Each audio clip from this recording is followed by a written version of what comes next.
Hola a todos y venga, vamos a ponernos mano a la obra con el punto 3 de sociales, ¿vale? Hemos estado viendo pues cómo era la edad moderna, cómo empezó, qué avance hubo, cómo se desarrollaba allí la economía y cómo era la sociedad allí.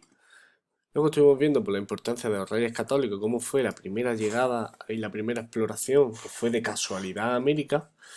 Y ahora vamos a ver cómo era ese imperio que construyeron los españoles en el siglo XVI, ¿vale? ¿Cómo se formó ese imperio? Pues bueno, los dos protagonistas principales fueron Carlos I y Felipe II. ¿Quién era Carlos I? Era el nieto de los reyes católicos. Los reyes católicos decidieron, pues, como estuvimos viendo en la anterior sesión, pues posesiones en Italia, en África, ¿vale? ¿Y qué es lo que hizo? Es potenciarlo y seguir conquistando. ¿Veis? Si veis aquí en esta parte de aquí, consiguió territorios pues, de Alemania, de Hungría, de Suecia, etcétera. Además, lo nombraron en 1520 emperador de Alemania y cambió de nombre a Carlos V. Pero bueno, esto no es tan importante, ¿vale? Nosotros nos quedamos con Carlos I. ¿Qué pasó? Que en el 1556 abdicó, es decir, dejó el puesto. ¿Y qué hizo? Dividir sus posesiones. Las de Europa, es decir, Alemania, Italia, Suiza, etcétera, se las dio a su hermano. Y las de América, que eran mucho más importantes, junto con las de España y las de África, se las dio a quién? A Felipe II. ¿Que este quién era? Su hijo. ¿Vale? Este incorporó a la corona española tierras en América, en África y en Asia, como son las islas de Filipinas, es decir, bueno, y el reino de Portugal, que llegó a ser español. Es decir, hizo incluso más fuerte su reinado. ¿Cómo se gobernaba en este imperio? Es decir, vamos a ver cómo la sociedad o cómo era la sociedad allí. Y es que todo estaba dirigido por el rey, que era el que dirigía el imperio, el que declaraba la guerra, es decir, el que iba a conquistar a otros sitios, luego firmaba la paz, organizaba las instituciones y establecía los impuestos, es decir, decía, venga, los artesanos van a tener que pagar tanto, los frutarios tanto, tal, ¿vale? Como hoy más o menos el presidente del gobierno, como hoy la democracia sería, el rey era autoritario y todo lo que decía el rey había que hacerlo, con algunas excepciones. Porque es que aunque el rey tuviese mucho poder, las cortes de cada reino podían aceptar o rechazar algunas leyes. Las cortes son como por ejemplo los gobiernos de las comunidades, lo podemos establecer así. Entonces, por ejemplo, en Andalucía había unas cortes, el rey proponía leyes y ellos pues decidían si las aceptaban o no. Es decir, tenía que haber un pacto entre ellos, tenían que hablar por lo menos para llegar a un acuerdo.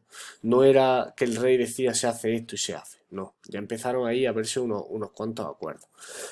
Y además, en cada corte o en cada reino existía un tribunal de justicia que obligaba al rey a cumplir esos acuerdos. Porque el rey podría decir, sí, sí, yo acuerdo contigo lo que tú quieras, pero yo luego voy a hacer lo que me dé la gana. No, ¿por qué? Porque hay un tribunal de justicia y si eso lo hacía el rey, pues estaba penalizado. ¿Vale? Es decir, el rey se veía obligado a cumplir lo que pactaba con las cortes o con los diferentes reinos. Vamos a ver ahora cómo fue la conquista de América, ¿vale? Porque primero eran solo estos territorios y gracias a Felipe II se conquistó gran parte de América. Y es que, como vimos anteriormente, la primera visita de los españoles que llegaron a estas islas, que estas son las islas del Caribe. Pues una vez se conquistaron estas, los españoles que dijeron, pues vamos a seguir conquistando, ya que América es gigante y tiene grandes productos y nos podemos aprovechar, vamos a seguir conquistando. Pues se lanzaron a conquistar el continente americano. Y las exploraciones pues, más fuertes fueron las de Hernán Cortés y Francisco Pizarro, que conquistaron los imperios azteca e inca, ¿vale? Que serían todo esto. ¿Lo veis? Toda la parte de América del Sur. Todo lo que conquistaron en América, pues lo dividieron en dos virreinatos, ¿vale? Es lo mismo, hay un rey al frente, solo que se llama virreinato, que sería el de la Nueva España, que ocupa pues la parte de México actualmente y de América del Norte, y el virreinato del Perú, pues que coge pues, parte de Brasil, de Argentina, de Perú, de Chile, ¿vale? De Bolivia, era el otro reino. En cuanto al comercio, fue muy importante. ¿Por qué? Porque de aquí se enviaban pues, productos agrícolas, animales, metales preciosos que estaban muy coticiados en aquella época. ¿Y qué es lo que hacía España?